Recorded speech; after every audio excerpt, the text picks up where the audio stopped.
નમસ્તે મિત્રો, રાધે રાધે, જય શ્રી કૃષ્ણ મિત્રો. એક ગરીબ મહિલા સાથે બનેલી આ એક સત્ય ઘટના છે જે સાંભળી તમારી પણ આંખો ભીની થઈ જશે. તો થોડો સમય કાઢીને આ ઘટનાને અંત સુધી જરૂરથી સાંભળજો. સૌરાષ્ટ્રના એક ગામની વાત છે.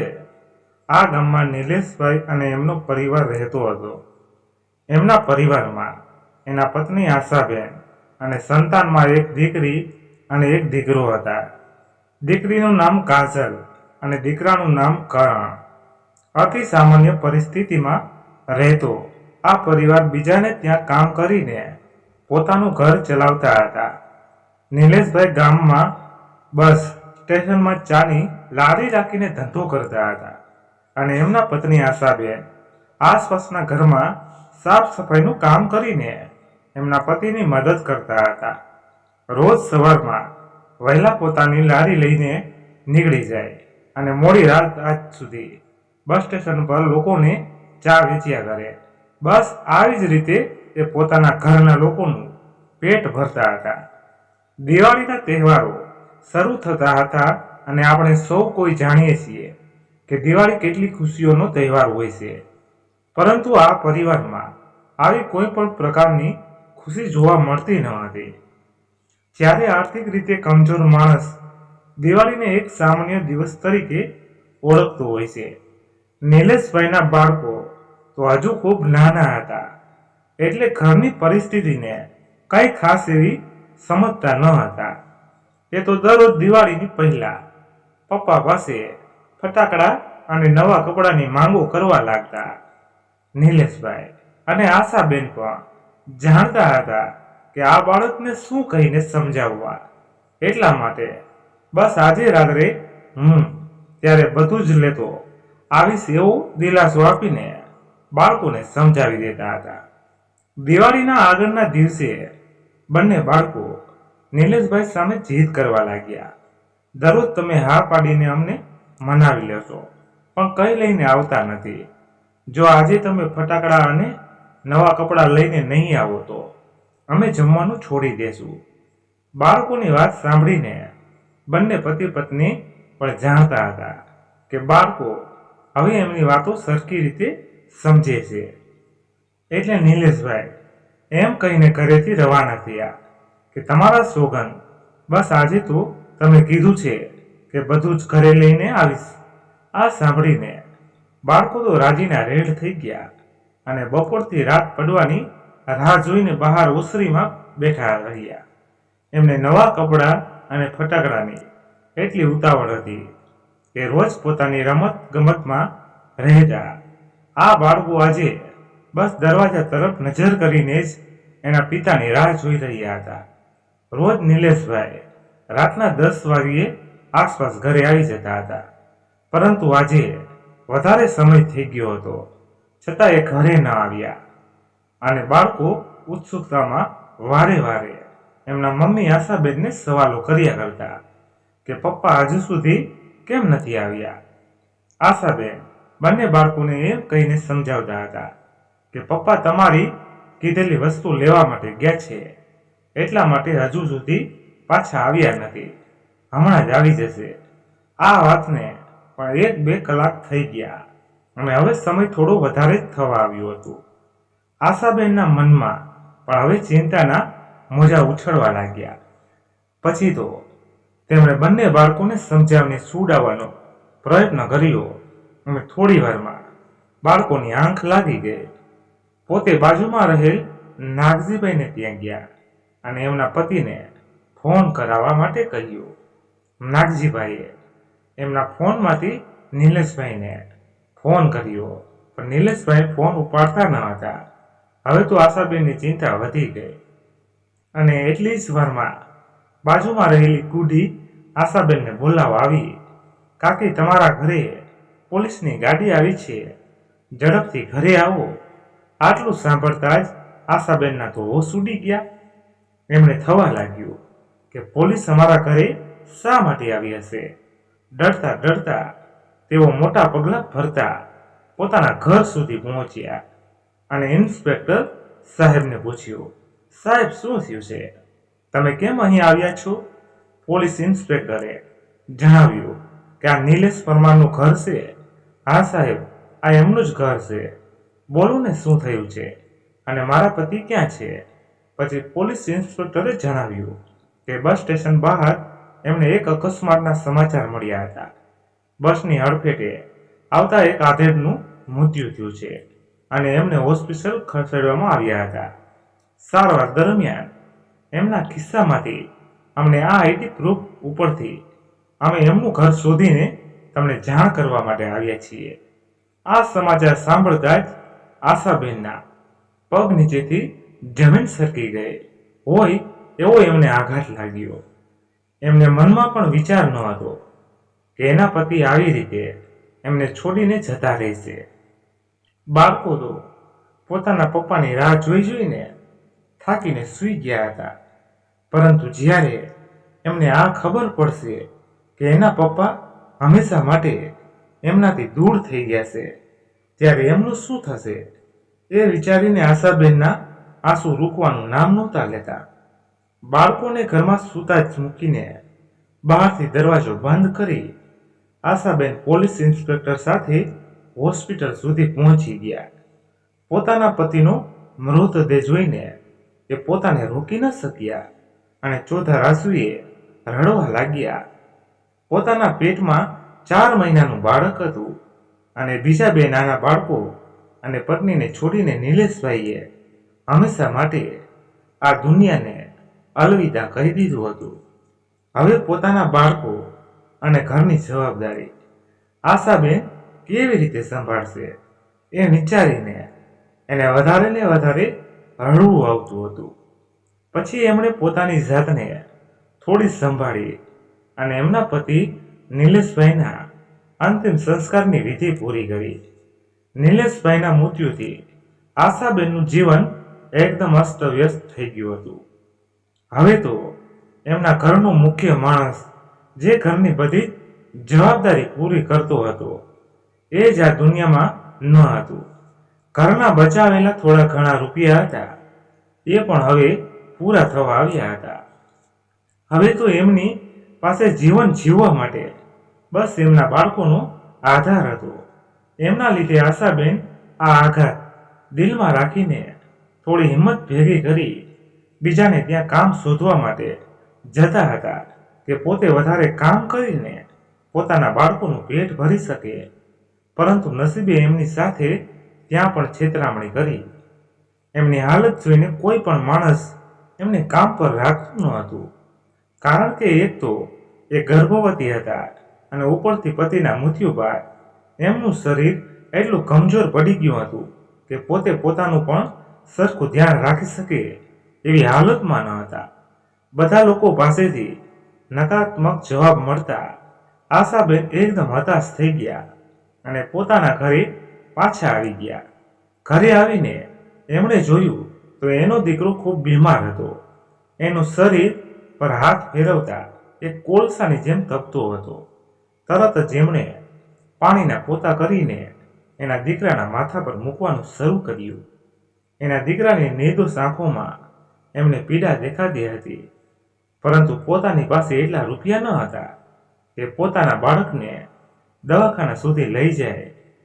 પોતાના બાળકની આ હાલત જોઈને આશાબેન ઘરમાં વસ્તુ આમ તેમ ફંફાડવા માંડ્યા અને એમાંથી જ એમના પતિને એક આખરી નિશાની, એક ચાંદીની અંગૂઠી જે એમના પિતાજીએ નિલેશભાઈને આપી હતી એ વેચીને એમણે થોડાક પૈસાની વ્યવસ્થા કરી અને તરત જ પોતાના દીકરાને દવાખાના સુધી લઈ ગયા. ડોક્ટરે સારવાર કરી અને પછી થોડા દિવસોમાં એનો દીકરો પણ સાજો થઈ ગયો. એક મા તરીકે એ પોતાની બધી જ ફરજ નિભાવતા હતા અને સાથે એના પેટમાં રહેલું બાળક, જેના લીધે એમની તબિયત પણ વધારે ને વધારે બગડતી જતી હતી. પોતાની જાતને તો એ સંભાળી શકે એમ ન હતા, પણ બાળકો પર પૂરેપૂરું ધ્યાન આપતા હતા. અને એક દિવસ આશાબેન એમના કામ પરથી ઘરે પાછા આવતા હતા કે અચાનક રસ્તામાં એમને ચક્કર આવ્યા અને જમીન પર નીચે ફસડાઈ પડ્યા. આસપાસ ઉભેલા લોકોની મદદથી તેઓ હોસ્પિટલ સુધી પહોંચી ગયા અને એ જ દરમિયાન તેમણે એક પુત્રને જન્મ આપ્યો. પોતાના બાળકોનો ચહેરો જોઈને આશાબેન એમના બધા જ દુઃખ દર્દ અને પીડાને ભૂલી ગયા અને એકીટસે સ્નેહભરી આંખોથી એના આ નવા જન્મેલા બાળક તરફ જોતા રહ્યા. એમની બાજુના જ રૂમમાં એક ખૂબ પૈસાદાર માણસ પોતાની પત્નીને લઈને હોસ્પિટલ આવ્યા હતા. ઘણા વર્ષો બાદ એમના ઘરે પારણું બંધાવા જઈ રહ્યું હતું, પરંતુ કુદરતને આ વસ્તુ મંજૂર ન હતી અને જન્મતાની સાથે જ આ બાળક મૃત્યુ પામ્યો. એ ધનિક માણસ પોતાની પત્નીને એના બાળકના મૃત્યુના સમાચાર આપી શકે એવી પરિસ્થિતિમાં ન હતો અને એમના પત્ની સતત જીદ કરી રહ્યા હતા કે મને મારા બાળકનો ચહેરો જોવો છે. અને એ જ સમયે દરમિયાન નર્સે ડૉક્ટર આવીને જણાવ્યું કે બાજુના રૂમમાં રહેલા આશાબેન હોસ્પિટલમાંથી રજા લેવા માટે કહી રહ્યા છે. સાથે સાથે તેમની પાસે એટલા રૂપિયા પણ નથી કે પોતાની સારવાર કરાવી શકે. ડૉક્ટરે કહ્યું કે અમને અત્યારે રજા અપાય એમ નથી, એમની હાલત થોડી ખરાબ છે, 2-3 દિવસ માટે અહીંયા જ રહેવું પડશે. એમને સમજાવવું કે જો સારવાર નહીં લે તો એમને વધારે તકલીફ પડશે. આશાબેને પોતાની પરિસ્થિતિ ડૉક્ટરને સમજાવવાની ઘણી કોશિશ કરી અને પહેલો ધનિક માણસ ડૉક્ટર અને આશાબેન વચ્ચે થતી આ વાતચીત સાંભળતો હતો અને આશાબેનને જોઈને એમને થોડી દયા આવી. આ ધનિક માણસે ડૉક્ટરને કહ્યું કે તમે આ બહેનની સારવાર કરો, એમના જે કંઈ પણ રૂપિયા થતા હશે ને એ હું આપી દઈશ. એમની આ વાત સાંભળી સ્વભાવમાંની આશાબેન હાથ જોડીને પહેલા ધનિક માણસને કહ્યું, સાહેબ તમારો ખૂબ ખૂબ આભાર, પણ મને કોઈના રૂપિયાની પણ મદદ નથી જોઈતી. મારે બસ અહીંયાથી મારા ઘરે જવું પડશે. મારા 2 નાના બાળકો છે જે ભૂખ્યા તરસ્યા મારી રાહ જોતા હશે. કૃપા કરીને મને રજા આપી દો. ડૉક્ટરે આશાબેનને પોતાની જવાબદારી ઉપર દવાખાનામાંથી રજા આપી અને એ પોતાના બાળકને લઈને ઘર તરફ જવા માટે નીકળ્યા. પોતે શરીરથી એટલા કમજોર થઈ ગયા હતા કે એમને ચક્કર આવવા લાગ્યા અને પોતાના પગેથી સરખી રીતે ચાલી શકે એવી હાલતમાં પણ ન હતા. પેલો ધનિક માણસ એમની પાછળ પાછળ ગયો હતો અને જોયું તો આશાબેન પોતાના બાળકને લઈને નીચે પડી જવાના હતા કે અચાનક આ માણસે આશાબેનને પકડી લીધા અને એના બાળકને પણ પડતા બચાવી લીધું. પછી એ માણસે આશાબેન અને એના બાળકને એના ઘર સુધી મૂકવા માટે ગયો. આશાબેનના ઘરની હાલત જોતા એમની પરિસ્થિતિ સ્પષ્ટ રીતે વર્તાય એવી હતી. જૂના બાંધકામનું નાનકડું એવું મકાન, જ્યાં ઉપર નળિયા અને નીચે ધારની જમીન છેઠે. એમના મકાનની અંદર નજર કરી તો એના 2 બાળકો ઓસરીમાં એના મમ્મીની રાહ જોઈને બેઠા હતા. આશાબેનને જોઈને એ બંને એમને ભેટી પડ્યા અને પૂછવા લાગ્યા કે મમ્મી તું ક્યાં જતી રહી હતી? અમે ક્યારના તારી રાહ જોતા હતા. પોતાના બાળકોને જોઈને આશાબેનને જીવમાં જીવ આવ્યો અને પછી પહેલા શેઠનો આભાર માની અને તેઓ ઘરની અંદર ચાલતા થયા કે પહેલા માણસે એમને રોક્યા. આ પૈસાદાર માણસે હાથ જોડીને ચહેરા પર ઉદાસી અને આંખમાં આંસુ સાથે આશાબેનને કહ્યું, બહેન મારા અર્થની એક વાત તમને જણાવું છું. કૃપા કરીને મને નિરાશ ન કરશો. મને આપના પાસેથી એક વસ્તુ જોતી છે. આશાબેન આશ્ચર્યમાં પડી ગયા કે આટલા પૈસાદાર માણસને વળી મારા જેવી ગરીબ પાસેથી શું એવું જોતું હશે જે કે એની પાસે નથી. પહેલા શેઠ કહેવા લાગ્યા કે મને તમારી એક વસ્તુ જોઈએ છે જે ક્યારેય પૈસાથી ખરીદી શકાય એમ નથી અને દુનિયાનો કોઈ પણ રૂપિયો એ વસ્તુને ખરીદી શકે એમ પણ નથી. આશાબેન કંઈ સમજ્યા નહીં. પછી આ શેઠે એમને ચોકસાઈપૂર્વક વાત કરી કે મને આ તમારું જન્મેલું બાળક દત્તકમાં આપી દો. હું તમે કહો એટલા રૂપિયા દેવા માટે તૈયાર છું. મારી પત્નીની હાલત ખૂબ જ ખરાબ છે.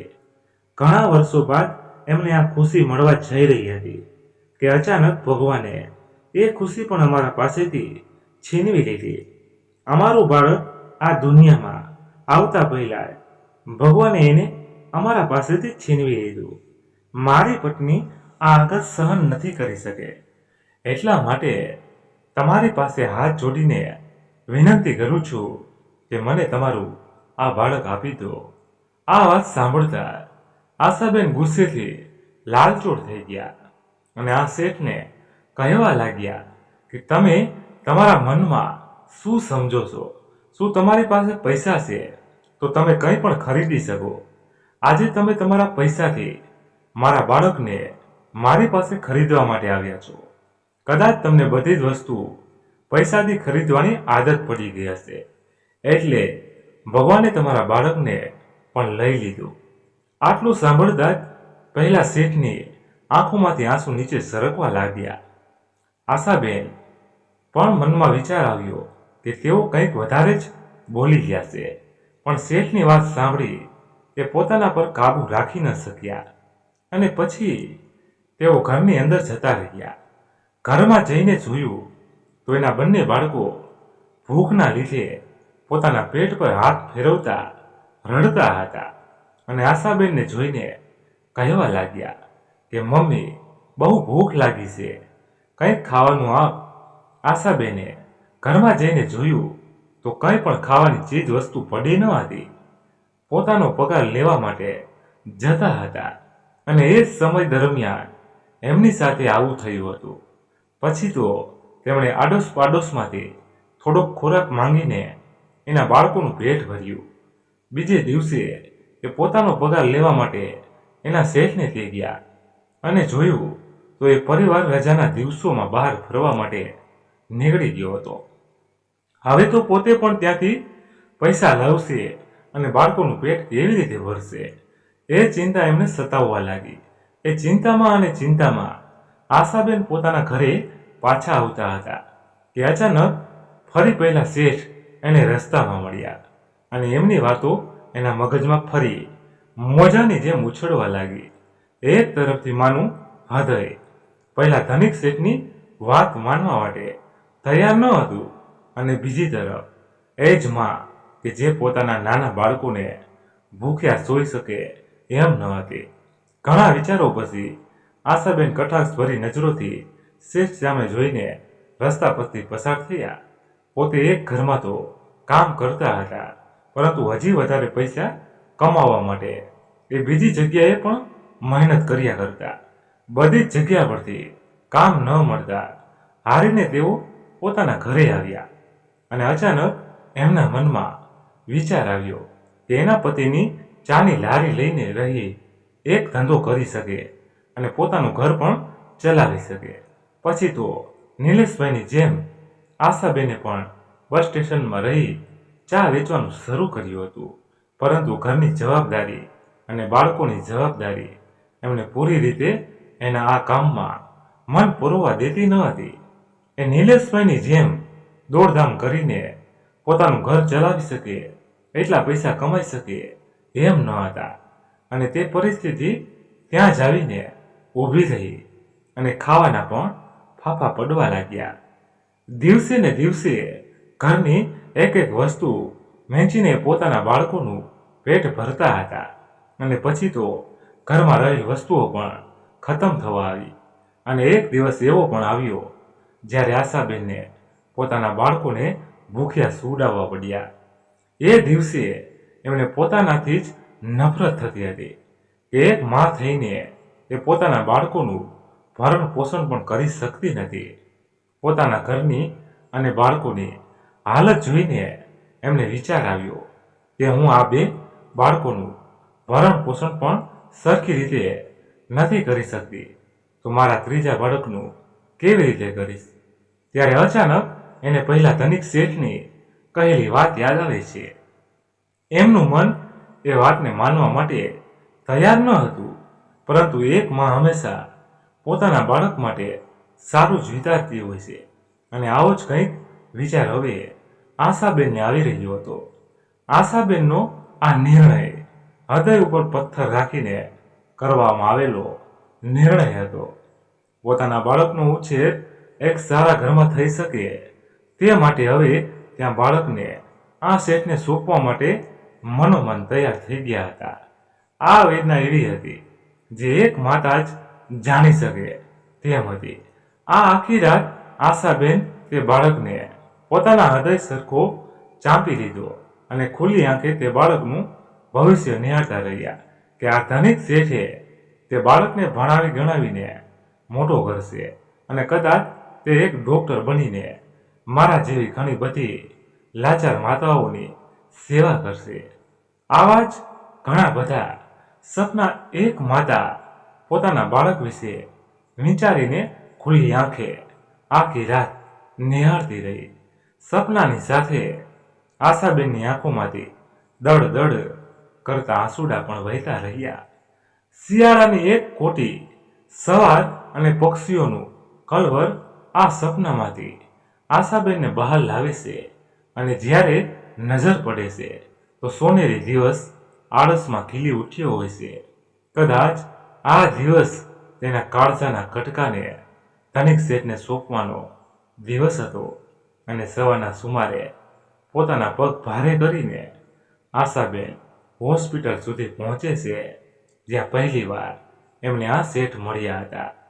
પોતાના હૃદય પર જાણે બહુ મોટો પથ્થર રાખી દીધો હોય એવું ભાર એમને આજે મહેસૂસ થતો હતો અને ઉદાસ ચહેરે પોતાના હાથમાં એ નાના બાળકને લઈને એ હોસ્પિટલ સુધી પહોંચે છે. અને ત્યાં બહાર જ પહેલા શેઠ મેડિકલમાં કંઈક દવા લેતા હતા અને આશાબેન તરત જ એમના પાસે જઈને ઊભા રહી ગયા. શેઠને એમણે પૂછ્યું કે હવે એમના પત્નીની તબિયત કેવી છે. શેઠે જણાવ્યું કે હવે તબિયતમાં થોડો ફેરફાર દેખાય છે. અમે એમ કહીને રાખ્યું છે કે આપણા બાળકને ડૉક્ટરની સારવાર હેઠળ કાચની પેટીમાં રાખવામાં આવ્યું છે. જ્યારે તારી તબિયત સરખી થઈ જશે પછી તું તારા બાળકને મળી શકીશ.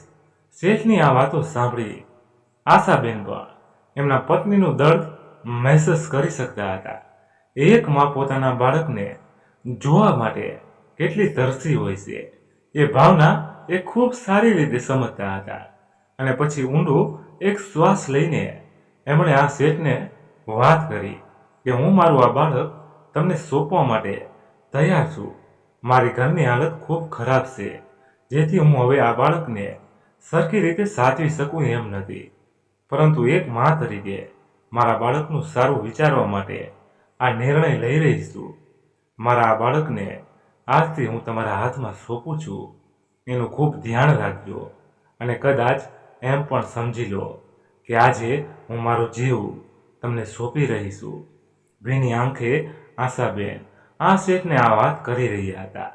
શેઠ પણ આશાબેનનું આ દર્દ ખૂબ સારી રીતે સમજતા હતા અને એમને સાંત્વના આપતા શેઠે કહ્યું કે ચિંતા ન કરશો. જેવી રીતે નંદ બાબા અને જશોદામાએ શ્રી કૃષ્ણનો ઉછેર કર્યો હતો ને એમ જ અમે આ બાળકને પોતાનું કરીને રાખીશું. તમે આ ઉપર કરી અમારા પર ખૂબ મોટી મહેરબાની કરી રહ્યા છો. હું જિંદગીભર તમારો ઋણી રહીશ. તમારા ઘરમાં કે તમારા બાળકોને કોઈ પણ પ્રકારની કમી રહેવા નહીં દઉં અને આજથી તમારું આ બાળક મારું છે. બસ એક વાતની કાળજી રહે કે આ વાત આપણા વચ્ચે જ રહેવી જોઈએ. કોઈ પણ ત્રીજા માણસને આ વાતની જાણ પણ ન થવી જોઈએ. આશાબેન પણ શેઠની આ વાત પણ માનવા માટે તૈયાર થઈ ગયા, કારણ કે એમને પણ વિચાર આવ્યો કે કાલ સવારે એના માતૃત્વ પર કોઈ સવાલ ઉઠાવે એના કરતાં આ વાત આ બંને વચ્ચે રહે એ જ બરાબર છે. શેઠે વાતની પણ ખાતરી આપી કે તમે જરા પણ અચકાશો નહીં. જ્યારે પણ મન થાય ત્યારે મારા ઘર પર આવી જશો અને તમારા બાળકને જોઈ લેજો. શેઠની આ વાત સાંભળી આશાબેનના દિલને થોડી ઠંડક મળી અને છેલ્લી વાર પોતાના બાળકનો ચહેરો જોઈને નમ આંખોએ એને ના માથા પર હાથ ફેરવી એક ચુંબન કરી તેઓ ત્યાંથી ચાલતા ગયા. આ સમયે એમના માટે અતિ દુઃખનો ભર્યો હતો કે પોતે એના બીજા બાળકો માટે આ બાળકનો ત્યાગ કરી રહ્યા છે, પણ એ વિચારીને પોતાને દિલાસો આપતા હતા કે અંતે એ એના બાળકોનું સારું વિચારીને એમના માટે નિર્ણય કર્યો છે. થોડા દિવસો તો એમને જરા પણ ઊંઘ ન આવી. બસ મનમાં એ જ વિચાર આવ્યો કરતા હતા કે એક માં થઈને એમણે પોતાના જ બાળકને બીજાના હાથમાં સોંપી દીધું છે, અને આ શેઠે તેમને ઘરમાં બધી જ વસ્તુઓ મોકલાવી દીધી હતી. સાથે સાથે એમના બંને બાળકોને સારી શાળામાં અભ્યાસ મળી રહે, પોતે સારી જિંદગી જીવી શકે એની બધી જ વ્યવસ્થા કરી દીધી હતી.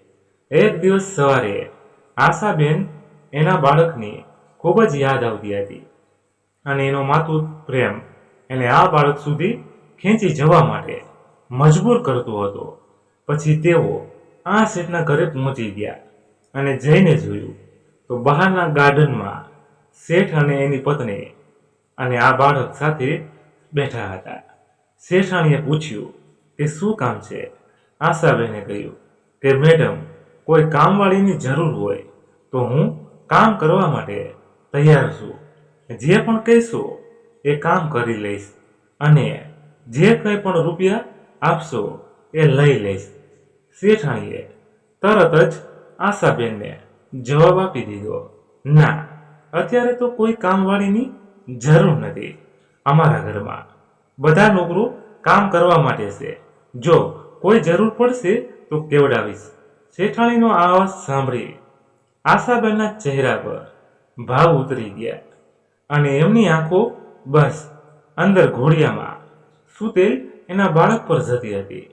આ શેઠાણીએ એમના ઘરની બહાર નીકળવા માટે કહ્યું, કારણ કે આશાબેન એક ઈટીસે ઘોડિયામાં સૂતેલા એના બાળક તરફ જોતા હતા, અને શેઠાણીએ આ વાત જરા પણ પસંદ નહોતી આવતી. પોતાની પત્ની સામે આ શેઠ કંઈ પણ ખુલાસો કરવા નહોતા માંગતા, એટલે શેઠાણી જે કંઈ પણ કરી રહ્યા છે એમાં દખલ અંદાજી ન કરતા એ બસ પોતાના કામમાં મશગુલ રહ્યા. અને આશાબેને એ ઘરમાંથી બહાર નીકળી ગયા. એમનું મન સાવ ઉદાસ થઈ ગયું હતું, અને ફરી જ્યારે જે રસ્તા પર આ શેઠ એમને મળ્યા હતા એ રસ્તા પર એ ઊભા રહ્યા કે જ્યારે પણ શેઠ બહાર નીકળે તો એમની સાથે વાતચીત કરી એના બાળકની સાર સંભાળ લઈ શકાય. રસ્તા પર રાહ જોતા જોતા ઘણો સમય વીતી ગયો હતો, છતાં હજુ સુધી આ શેઠ આવ્યા ન હતા. ઊભા રહીને થાકીને એક ઓટલા પર જઈને બેસી ગયા, અને થોડી જ વારમાં આ શેઠ ત્યાંથી પસાર થયા, અને તરત જ ઊભા થઈને આશાબેન પાસે ગયા અને કહેવા લાગ્યા, તમે તો મને કહ્યું હતું કે જ્યારે મને મન થાય ત્યારે મારા બાળક પાસે આવીને એને જોઈ શકીશ, તો શા માટે કાલે તમે મને તમારા ઘરમાં આવવા ના દીધી? શેઠે જણાવ્યું કે એની પત્નીને આ બાબતમાં કોઈ જાણ નથી, એટલે ઈચ્છે તો પણ મારી મદદ કરી શકે એમ ન હતા, અને મારી પત્નીને આ બાળક એટલું વહાલું છે કે કોઈ પણ નોકર કે અન્ય કોઈ માણસને આ બાળક પાસે આવવા પણ નથી દેતી. તમે જરા પણ ચિંતા ન કરો, તમારું બાળક ખૂબ સારી રીતે સચવાય છે, અને મારી પત્ની એના સગા દીકરા કરતાં પણ વિશેષ સાચવે છે. બસ મારે એકવાર મારા બાળકને નજીકથી જોવું છે. ઘણા દિવસો થઈ ગયા, મેં એનો ચહેરો પણ નથી જોયો. રણતી આંખે આશાબેન હાથ જોડીને આ શેઠને કહેવા લાગ્યા. શેઠ પણ આશાબેનની લાગણીઓને સમજતા હતા, એટલે એમણે જણાવ્યું કે કાલ સવારે 9 વાગ્યાની આસપાસ મારા પત્ની દરરોજ મંદિર પર જાય છે, અને આ બાળકને રૂમમાં સુવડાવીને પોતે થોડીવાર માટે ઘરની બહાર હોય છે, તો એ સમય દરમિયાન તમે ઘરે આવીને તમારા બાળકને જોઈ શકો છો. શેઠની આ વાત સાંભળતા આશાબેન ખૂબ જ ખુશ થઈ ગયા, અને બીજે દિવસે શેઠના કહ્યા મુજબ એ એમના ઘરે પહોંચી ગયા. જેવા શેઠાણી મંદિર જવા માટે બહાર નીકળ્યા, અને આશાબેન પોતાના બાળકને મળવા માટે ઘરની અંદર પ્રવેશ કર્યો. આ બાળક આશાબેનને જોઈને અનુકૂળ સ્મિત કરીને બસ એનો સાડીનો છીડો પકડીને પોતાના હાથથી રમવા લાગ્યો. આશાબેન બસ એના બાળકને આવી રીતે રમતો જોઈને તે ખુશ થઈ ગઈ. એમને મન થયું કે એકવાર આ બાળકને પોતાની છાતીએ લગાવી દે. તે પોતાના અંદર રહેલી એ માને રોકી ન શક્યા અને બાળકને પોતાના હાથમાં લઈને એમના ગળે લગાવી દીધું.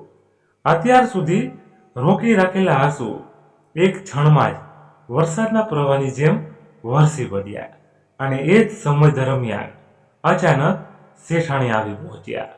તેઓ આ દ્રશ્ય જોઈને એકદમ સ્તનબંધ થઈ ગયા. ગુસ્સાથી લાલચોળ એ તરત જ આશાબેનની બાજુમાં આવી ગયા અને આશાબેનના હાથમાંથી પોતાનું બાળક લઈ લીધું અને આશાબેનનો હાથ પકડીને ઘરની બહાર ગાડી મૂક્યા. એટલી વારમાં તો આશા આસપાસ લોકોની પણ ભીડ જામી ગઈ અને શેઠાણીના બોલવાના વેણ બોલવા લાગી. મને તો પહેલા દિવસે જ્યારે તું અહીંયા કામ માંગવા આવી હતી ત્યારે જ શંકા ગઈ હતી કે તારી નજરમાં મારા આ બાળક પર છે. તમારા જેવા લોકો જે અમારા જેવા પૈસાદાર લોકોના બાળકોને અપહરણ કરી જાય છે અને પછી વધારે પૈસાની માંગણી કરીને આવા ધંધા કરે છે. પોતાના પર લાગતા આવા ખોટા આક્ષેપો સાંભળીને આશાબેન હાથ જોડીને શેઠાણી પાસે માફી માંગતા રહ્યા, પરંતુ શેઠાણીએ એમની એક વાત પણ ન સાંભળી અને અપમાનિત કરીને એમને ઘરની બહાર કાઢી મૂક્યા. અને હવે જો ક્યારે પણ અહીંયા આસપાસ જોવા મળીશ તો પોલીસમાં ફરિયાદ કરીને તને જેલ ભેગી કરી નાખીશ એવી ધમકી પણ આપી દીધી.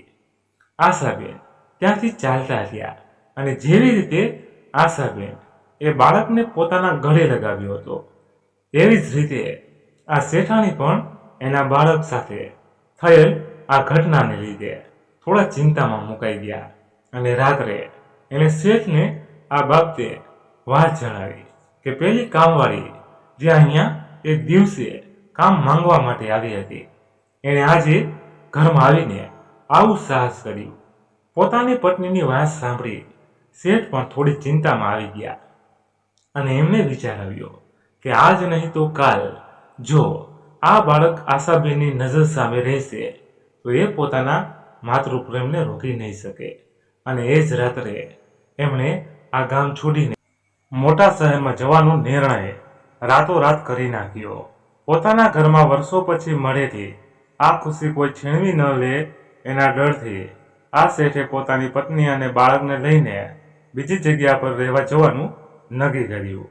એમના ગયાના ઘણા દિવસો બાદ આશાબેનને જાણ થઈ કે શેઠ તો કેટલાય દિવસથી પોતાના પરિવારને લઈને બહાર શહેરમાં રહેવા માટે જતા રહ્યા છે. આ વાત સાંભળી આશાબેન શેઠ પર ખૂબ ગુસ્સે થયા, કારણ કે શેઠે જે દિલાસો આપીને એમના પાસેથી પોતાનું બાળક લીધું હતું એ બધી જ વાત ખોટી હતી.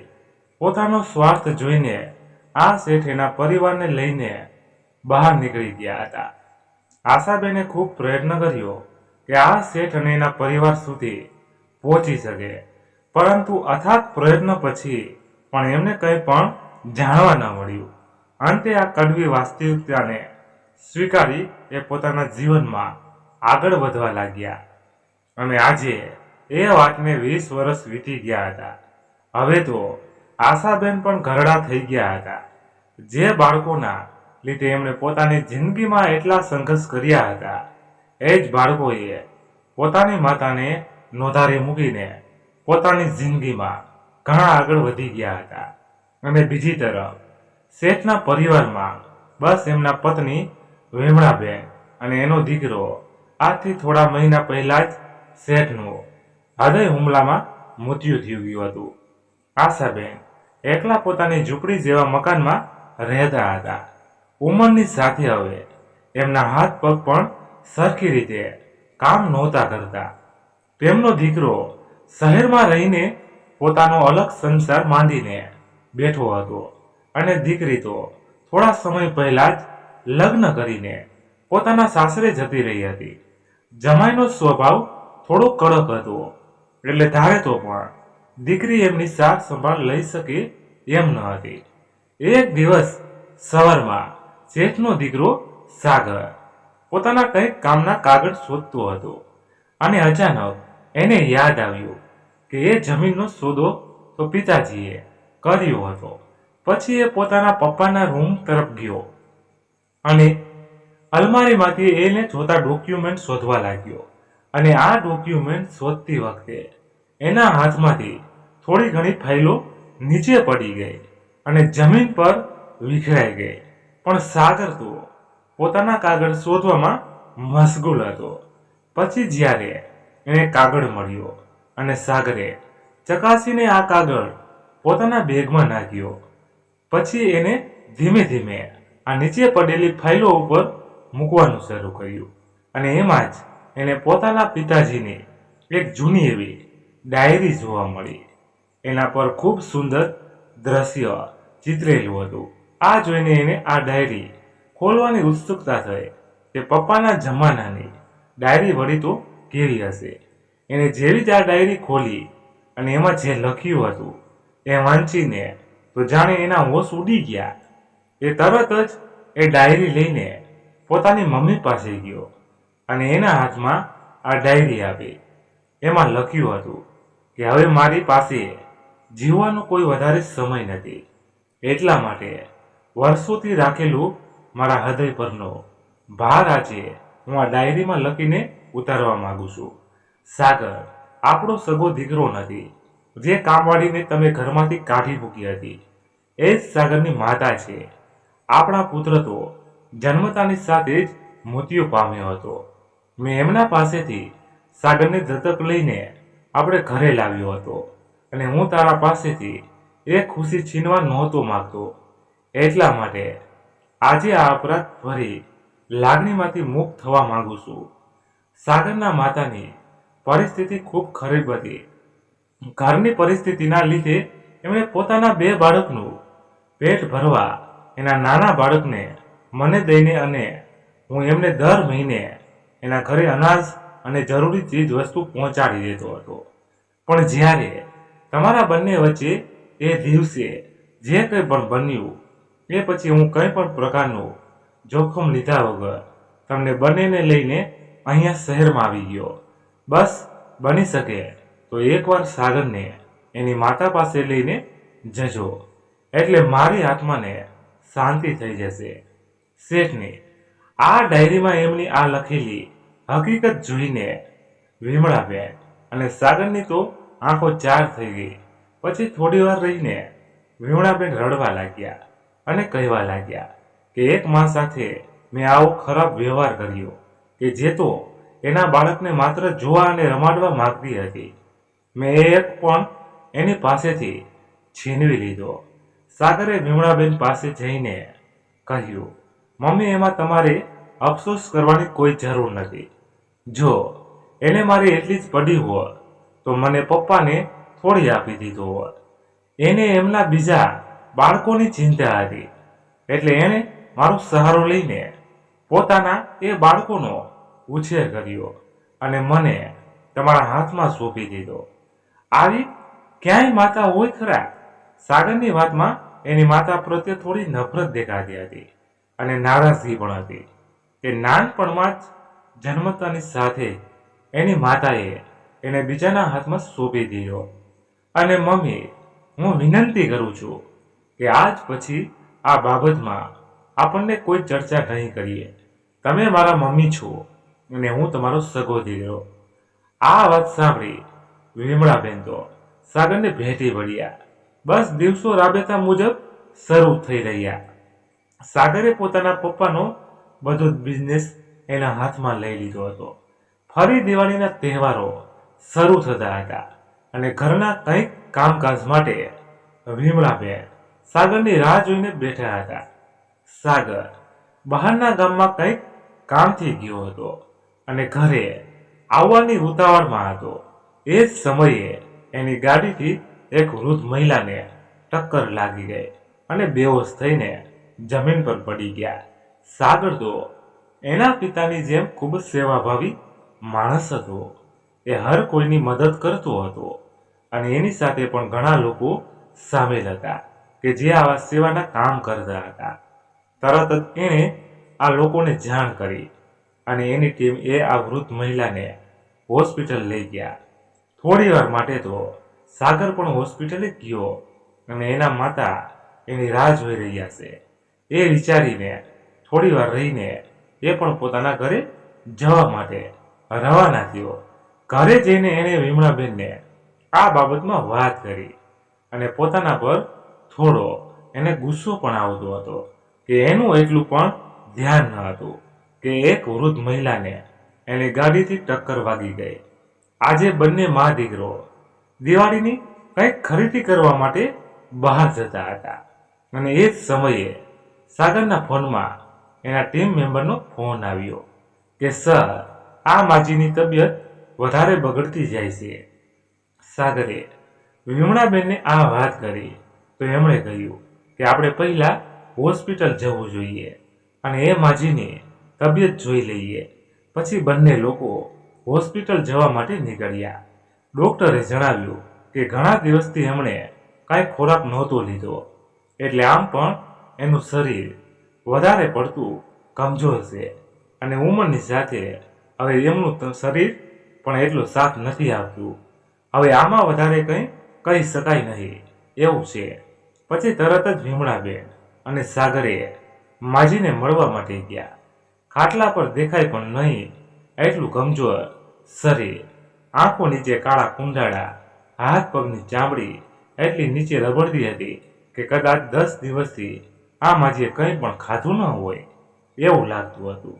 થોડી વાર રહીને એ માજીને હોશ આવ્યા અને એમને જોતા સાગરને એના પણ ઘણી દયા આવતી હતી.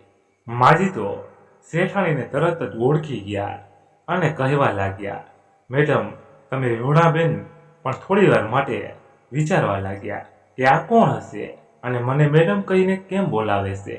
હવે તો વિમળાબેન પણ ઉંમરમાં ઘરડા થઈ ગયા હતા એટલે એમને પણ જૂનું કંઈ યાદ આવતું ન હતું. પછી પહેલા માજીએ ધીમેથી કહ્યું, મેડમ, હું આશા તમારે ત્યાં કામ કરવા માટે આવી હતી. આ સાંભળતાની સાથે જ વિમળાબેન એકદમ સ્તનબંધ થઈ ગયા અને સાગરને કહેવા લાગ્યા કે બેટા, આજે ભગવાને તને સામેથી તારી માતાને મળાવી દીધા છે. આ જ છે તારા માતા. આ સાંભળી સાગરના ચહેરા પરના બધા જ હાવભાવ બદલાઈ ગયા અને મોઢું ફેરવીને એક તરફ ઊભો રહી ગયો. આ જોઈને આશાબેન પણ વિચારમાં પડી ગયા કે આ જ મારું બાળક જે મેં શેઠને આપ્યું હતું. મારો દીકરો આવડો મોટો થઈ ગયો અને એની આંખમાંથી આંસુની ધારા વહેવા લાગી. પણ સાગરને તો એમની સામે જોવામાં પણ રસ ન હતો. એની નારાજગી હજી એના દિલમાં કાયમ હતી.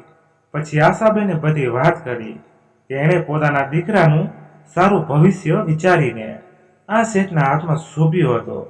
કારણ કે પોતાની પરિસ્થિતિ એટલી ખરાબ હતી કે એના 2 બાળકોનું પણ ભરણ પોષણ કરી શકે એમ ન હતા. તો આ ત્રીજાની જિંદગી એ ખરાબ કરવા નહોતા માંગતા એટલે પોતાના બાળકનો સારો વિચાર કરીને એમણે શેઠને આ બાળક આપ્યું હતું અને સમયની સાથે ખૂબ મહેનત અને સમાજની ઠોકરો ખાઈને એમણે પોતાના એ બાળકોને મોટા કર્યા હતા અને બંને બાળકોએ માતાને પોતાના જ રસ્તા પર છોડીને આગળ નીકળી ગયા.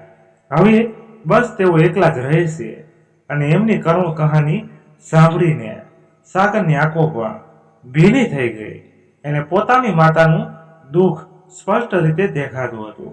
હવે તો એને પણ અફસોસ થતો હતો કે એને આજ સુધી ખબર હોવા છતાં પણ એની માતાને કંઈ સાર સંભાળ ન લીધી અને હકીકત તો કંઈક બીજી જ હતી.